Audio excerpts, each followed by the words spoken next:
welcome back. It's Merritt from S&P Futures. What a day in crude oil. Sit back, enjoy your Friday, and listen to this video. We're going to show you start to finish pre-market prep situation with high conviction today and how you could take advantage of that. So here we are at 8:57 this morning, 3 minutes before the pit session opens, which is right here. Breakout potential here into the open. Potential for a trend day higher. Keep in mind, we're not saying potential for a trend day. We'll see which direction is picked after the open. We're not, it's very, very precise here. Potential breakout. Potential for a trend day higher.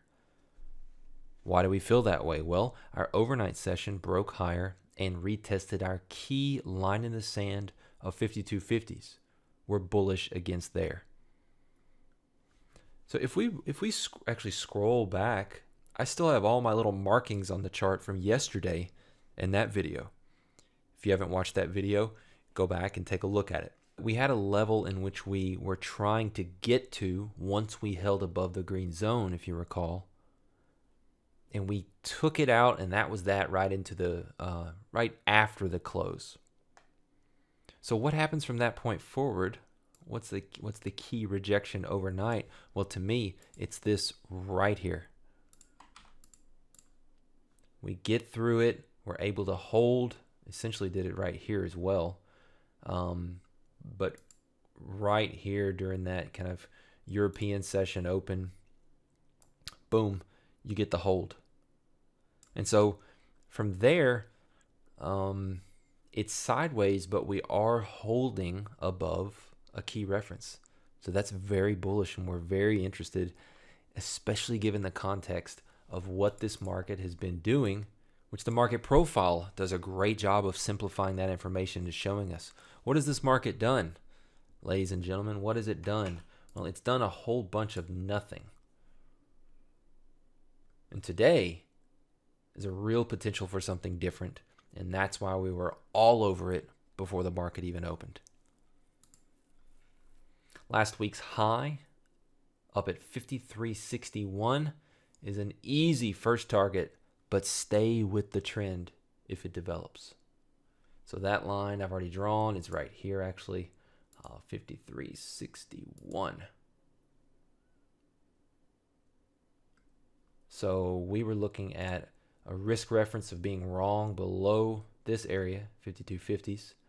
We had a target, an easy target, which you may want to hold if we just trend beyond that, but very, very attainable, easy move there. And I believe the market agreed with our take there. I think we were in sync. There was one other thing. You see, I posted right at 9 a.m. I meant to include this. Be aware of the immediate balance of the overnight session. I meant to include that in the prior post.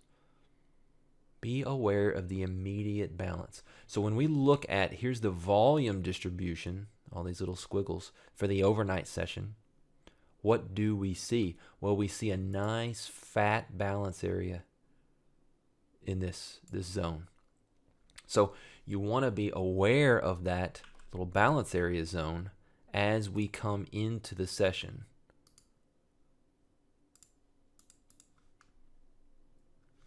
And so take a look at 933. We're just coiling inside the overnight balance. 933, a short-term stop run lower will provide me with a longer-term A+ setup long. So 933, where's 933?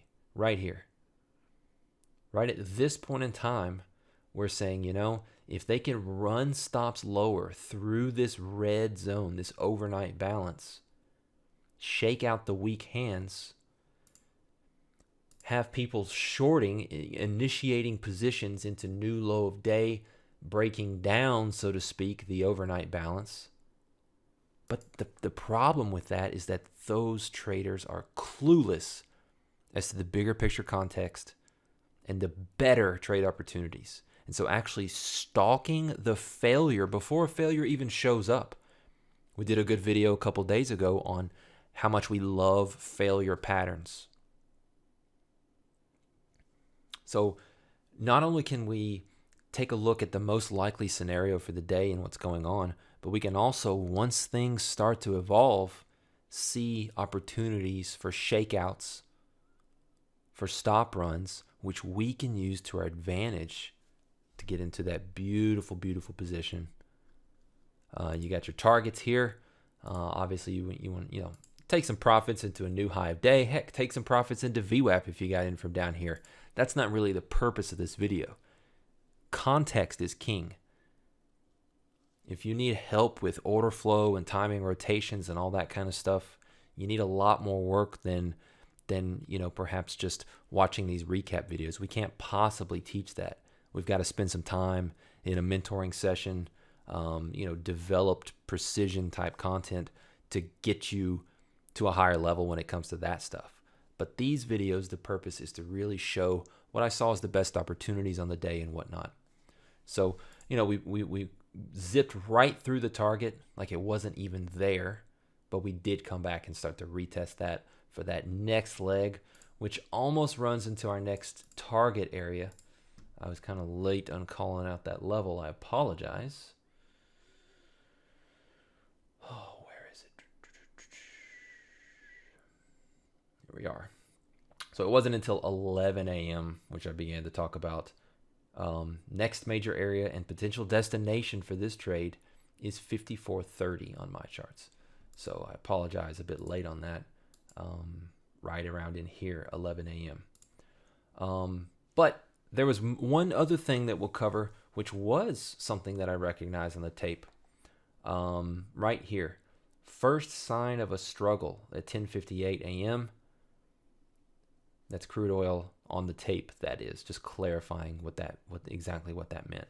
So back here at 10:58, right here is where we start to see, buyers are actually starting to struggle kind of for the first time since we started the rip from the low of day. And so that was nice to identify. Perhaps you prune back the position a little bit, sit back and wait for a more complex pullback, for the order flow to stabilize, things like that, for the trend continuation play, if you get it. And we did. In fact, on the profile, you can see at this high, we ended up leaving this DE period poor high on the session. So the expectation as we progress, if there's a shift, if we can break an overall kind of grindy, flaggy, bull flag behavior and maintain an uptrend, that we would go run stops through that poor high and conveniently into that main target, into 54.30. That's pretty much what happened, except we didn't take it out. There is someone sitting there selling this market at 14 cents and absorbing, I think there was a couple hundred contracts that traded up into here in this kind of classic right after the pit session close, try and complete the move. But that's absolutely what was trying to be done.